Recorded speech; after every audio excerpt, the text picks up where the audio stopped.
Hello दोस्तों, नमः शिवाय। दोस्तों, लोहड़ी का पर्व आने वाला है जो 2025 में 13 जनवरी सोमवार को मनाया जाएगा। सर्वप्रथम तो आपको लोहड़ी पर्व की बहुत बहुत शुभकामनाएं और बधाई। इस लोहड़ी का पर्व अपने आप में हर्ष और उल्लास के साथ मनाना चाहिए। ये मतलब क्यों मनाया जाता है, इसके पीछे कथाएं अनेक प्रचलित हैं, जिसमें वैसे मैं आपको बताऊंगी ये क्यों मनाई जाती है। सर्वप्रथम तो ऐसा कहा जाता है, किसान जो है अपनी खेती की जो फसल होती है, उपज आती है, तो उसको बाजार में जब ले जाते हैं पहले वह लोहड़ी माता में समर्पित कर देते हैं। उनका मानना ये है कि इससे हमारे जीवन में खुशहाली आती है। जो अगली फसल है उसके लिए प्रार्थना करते हैं कि ये फसल जैसे आपके आशीर्वाद से अच्छी पैदा हुई तो अगली भी जो है अच्छी पैदा हो। इस भाव के साथ वो है पहली फसल को अग्नि में समर्पित कर देते हैं जब शाम के समय लोहड़ी जलाई जाती है और परिक्रमा करते हैं। इसके अलावा जो है मतलब कीर्तन है, भजन है, जो भी उनको हर्षोल्लास के साथ अच्छा लगता है वो उस समय वो है लोहड़ी के आसपास परिक्रमा करते हुए करते हैं। रात्रि में थोड़ा सा जागरण भी करते हैं। इसके अलावा एक कथा और भी आती है कि जब माता सती को राजा दक्ष ने भगवान शिव के साथ जब उन्होंने हवन किया था ना, किसने? राजा दक्ष ने। तो माता सती को और भगवान शिव को उन्होंने आमंत्रित नहीं किया था। जब आमंत्रित नहीं किया था तो सती माता वहां गई, भगवान शिव नहीं गए थे, वो खुद ही गई थी। और वहां जाने पर जो उनके पिता थे उन्होंने उनकी तरफ कोई भी ध्यान नहीं दिया, जिससे बहुत दुखी हुई और उनका अपमान भी करा। और अपमान तो वो सह रही थी, लेकिन उन्होंने भगवान जब शिव का अपमान किया तो वो गुस्से में आकर जो यज्ञ जल रहा था, अनुष्ठान चल रहा था, उसी में वो कूद कर मतलब उन्होंने अपना आत्मदाह कर लिया।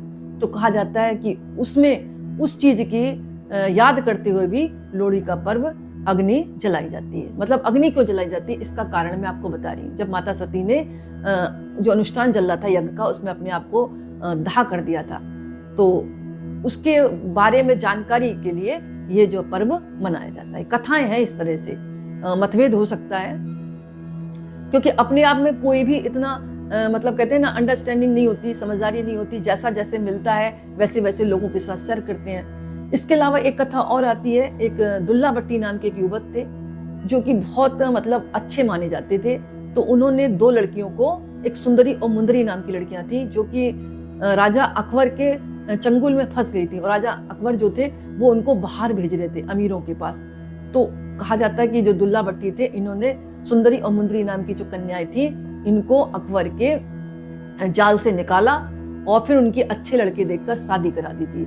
तो सुंदरी और मुंदरी और जो दुल्ला भट्टी नाम के जो युवक थे इनका भी नाम का जिक्र इस दिन करा जाता है। और इस दिन जो है लोहड़ी का पर्व, एक बात और भी आती है कि नव विवाहिताएं है ना, वो जब मतलब अपने मायके आती हैं तो वो पति पत्नी से जो नव विवाहिताएं हैं वो जो है अग्नि जो लोहड़ी जल रही होती है उसमें कुछ चीज समर्पित करती हैं, जैसे रेवड़ी है, मूंगफली है, गुड़ की पट्टियां हैं, और परिक्रमा करती हैं और अपना जो है कोई जीवन की शुरुआत कर रही होती है वो नव विवाहिताएं, तो अपना जीवन पूरा अच्छी तरह बीते इसके लिए वो लोहड़ी पर्व पर माता लोहड़ी की परिक्रमा करते हुए प्रार्थना करती है और वहां पर जो है हर्षोल्लास के साथ डांस भी करती है, भांगड़ा वगैरह भी करती है। या फिर जिनके बच्चे होते हैं, नवविवाहिता के छोटे बच्चे हुए, तो वो बच्चों को लेकर भी परिक्रमा करती है ताकि बच्चा उनका स्वस्थ और दीर्घायु हो। ये बात तो एक हो गई।